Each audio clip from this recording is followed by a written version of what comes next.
Hi friends, welcome to my channel. TET எக்ஸாமுக்கு prepare பண்ணிக்கிட்டு இருக்க ஆசிரியர்கள் அனைவருக்கும் வணக்கம். சிறப்பு டெட் எக்ஸாம் எழுதுகிறவங்களுக்கு 10ஆம் வகுப்பு இயல் 1ல் உள்ள லைன் பை லைன் எக்ஸ்ப்ளனேஷன் கொடுத்துருக்கேன். நோட்ஸை விடாமல் பாருங்கள், கண்டிப்பாக உங்களுக்கு யூஸ்ஃபுல்லாக இருக்கும்.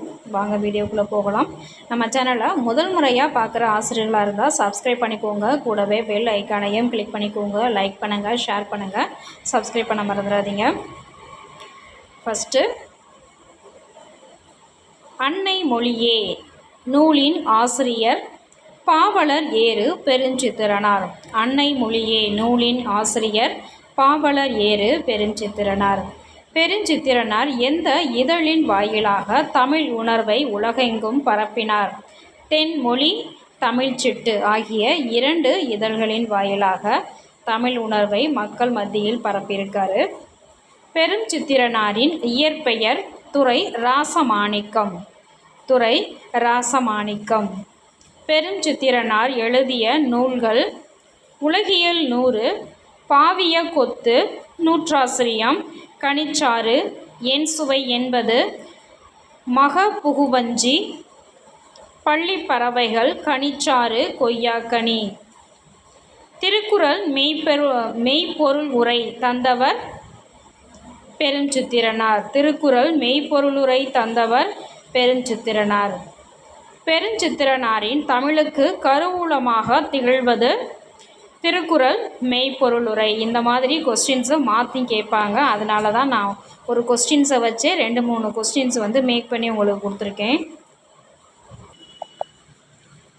சாகும் போதும் தமிழ் படித்து சாக வேண்டும் என்றன் சாம்பலும் தமிழ் மணந்து வேக வேண்டும் சொன்னவர் க. சச்சிதானந்தன். சாகும்போதும் தமிழ் படித்து சாக வேண்டும்ங்கிற வார்த்தையை பார்த்தாலே நீங்கள் க. சச்சிதானந்தன் போட்டுடலாம். நாடும் மொழியும் நமது 2 கண்கள் என சொன்னவர் மகாகவி பாரதியார். நாடும் மொழியும் நமது 2 கண்கள் என சொன்னவர் மகாகவி பாரதியார்.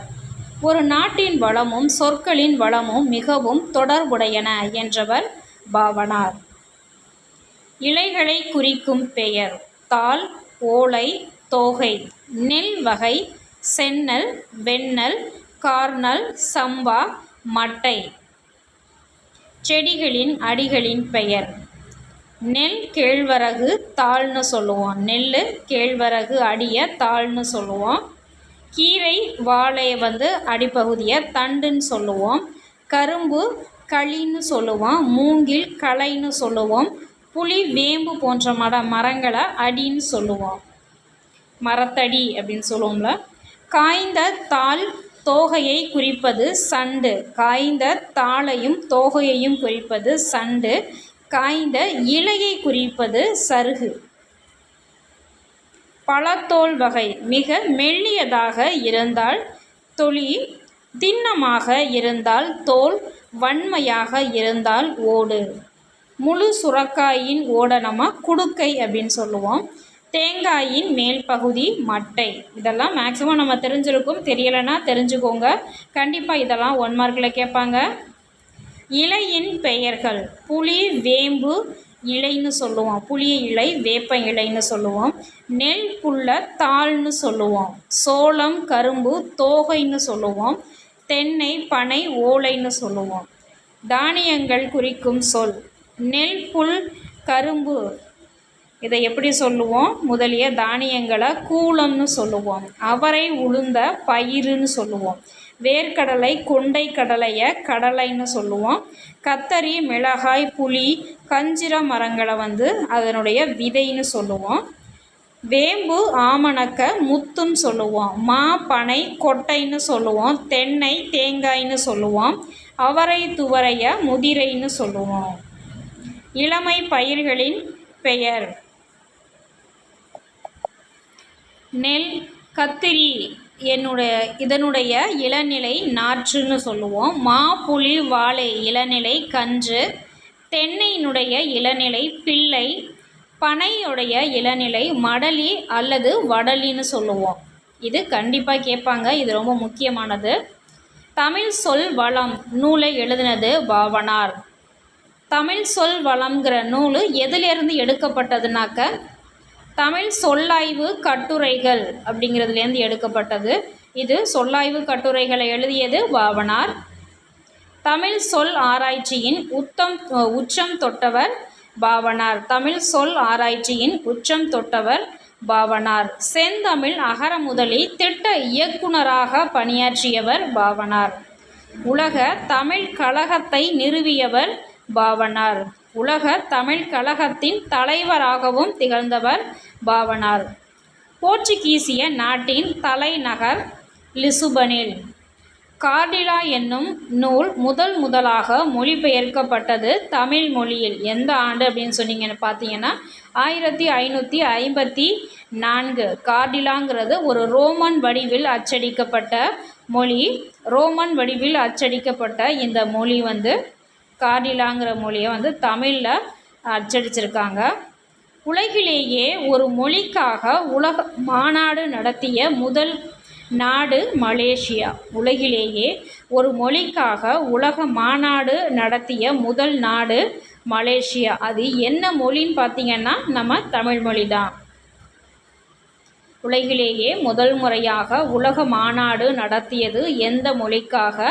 தமிழ் மொழி. காலக்கணிதம் ஆசிரியர் கண்ணதாசன். காலக்கணிதம் ஆசிரியர் கண்ணதாசன். காலக்கணிதம் எந்த நூலிலிருந்து எடுக்கப்பட்டது? கண்ணதாசன் கவிதைகள். காலக்கணிதம் எந்த நூலிலிருந்து எடுக்கப்பட்டது? கண்ணதாசன் கவிதைகள். கண்ணதாசனின் இயற்பெயர் முத்தையா. கண்ணதாசன் பிறந்த ஊர் சிவகங்கையை அடுத்த சிறுகூடற்பட்டி. கண்ணதாசனின் இயற்பெயர் கண்ணதாசனின் பெற்றோர் சாத்தப்பன் விசாலாட்சி. கண்ணதாசன் எந்த பாடல் மூலம் திரைப்பட பாடலாசிரியரானார்? கலங்காதிரு மனமே. கண்ணதாசன் திரைப்பட பாடல் ஆசிரியரான ஆண்டு 1949. திரை உலகிலும் இலக்கிய உலகிலும் சிறந்து விளங்கியவர் கண்ணதாசன். சிறந்த கவியரங்க கவிஞராகவும் பேச்சாளராகவும் திகழ்ந்தவர் கண்ணதாசன். திரைப்பட பாடல்கள் மூலம் எளிய முறையில் மெய் இயலை மக்களிடையே கொண்டு சேர்த்தவர் கண்ணதாசன். கண்ணதாசன் எழுதிய புதினம் சேரமான் காதலி. கண்ணதாசனின் சாகித்ய அகாதமி விருது பெற்ற நூல் சேரமான் காதலி. கண்ணதாசனின் சேரமான் காதலி என்பது என்ன நூல்? புதினம். இது எல்லாம் தனித்தனியாக கேட்க வாய்ப்பு இருக்குது. நதியின் பிழை என்று நாரும் புனலினமே அற்றேன்னு தொடங்கும் நதியை பற்றி சொன்னது முதல்ல கம்பன். அதுவே நதி வெள்ளம் காய்ந்து விட்டால் நதி செய்த குற்றமில்லைங்கிற பாடலை சொன்னது கண்ணதாசன். புயலிலே ஒரு தோணி எழுதியவர் ப. சிங்காரம். இந்த பாடத்தில் உள்ள பொருள்: தொங்கன்னா கப்பல், கப்பித்தான்னா தலைமை மாலுமி, சிற்பம்னா கட்டு, பவ்வம்னா கடல், பறவை மீன், பறக்கும் மீன், அவுளியா மீன், கடற்பசு, பிளவான் இந்தோனேஷியாவில் உள்ள இடம். புலம்பெயர்ந்த தமிழர்கள் பற்றிய முதல் புதினம் புயலிலே ஒரு தோணிங்கிறது தான். புயலிலே ஒரு தோணி எந்த அத்தியாயத்திலிருந்து எடுக்கப்பட்டது? கடல் கூத்து. புயலிலே ஒரு தோணி எந்த அத்தியாயத்திலிருந்து எடுக்கப்பட்டது? கடல் கூத்து. ப. சிங்காரம் பிறந்த ஊர் சிவகங்கையை அடுத்த சிங்கம்புணரி. ப. சிதம்பரம் வேலைக்காக சென்ற இடம் இந்தோனேஷியா. ப. சிதம்பரம் இந்தோனேஷியாவில் இருந்து தமிழகம் வந்து பணியாற்றிய இதழ் தினத்தந்தி. மாணவர்களின் கல்வி வளர்ச்சிக்காக தனது சேமிப்பு தொகையை வழங்கியவர் ப. சிதம்பரம். எவ்வளவு தொகை வழங்கினார்னு பார்த்தீங்கன்னா 7.5 லட்சம், 7,50,000. சிலப்பதிகாரம் குறிப்பிடும் ஊர் திண்டுக்கல் மாவட்டத்தில் உள்ள சிறுமலை.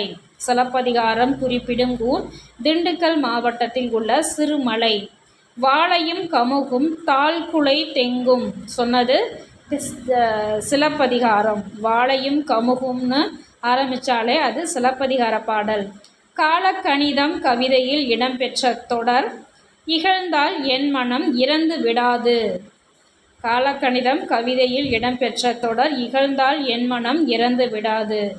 காய்ந்த இலையும் காய்ந்த தோகையும் நிலத்திற்கு நல்ல உரங்கள். இத்தொடரில் அடிக்கோடிட்ட பகுதி குறிப்பிடுவது சருகும் சண்டும். காய்ந்த இலை சருகு, தோகை சண்டு. என் தமிழ்னா, எம் கூட்டல் தமிழ் கூட்டல் நா. கேட்டவர் மகிழ பாடிய பாடல் இது. தொடரில் இடம்பெற்றுள்ள தொழில் பெயர் வினையாளனையும் பெயர் எது? பாடல் கேட்டவர். பாடல் தொழில் பெயர், கேட்டவர் வினையாளனையும் பெயர். வேர்க்கடலை, மிளகாய் விதை, மாங்கொட்டை குறிப்பது மணிப்பெயர் வகை. நாம் ஏன் தமிழ் கற்க வேண்டும்ங்கிற நூலை எழுதினது முனைவர் சேதுமணியன். சேதுமணி மணியன். இங்கே கேப் விட்டேன், அது சேதுமணி. தவறின்றி தமிழ் எழுதுவோம் எழுதியவர் மா நன்னன். பச்சை நிழல் எழுதியது உதய சங்கர். இந்த மாதிரி நூல்களுக்கான பெயர்கள் கேட்பாங்க. இதையும் நீங்கள் மிஸ் பண்ணாமல் பாருங்கள். ஓகே ஃப்ரெண்ட்ஸ், இந்த வீடியோ உங்களுக்கு யூஸ்ஃபுல்லாக இருக்கும்னு நினைக்கிறேன். தொடர்ந்து பாருங்கள், ஒவ்வொரு யூனிட்டுக்கும் தனித்தனியாக வீடியோ போடுறேன். ஓகே ஃப்ரெண்ட்ஸ், தேங்க்யூ ஃபார் வாட்சிங். ஷேர் பண்ணுங்கள், லைக் பண்ணுங்கள், கமெண்ட் பண்ணுங்கள். தேங்க்யூ.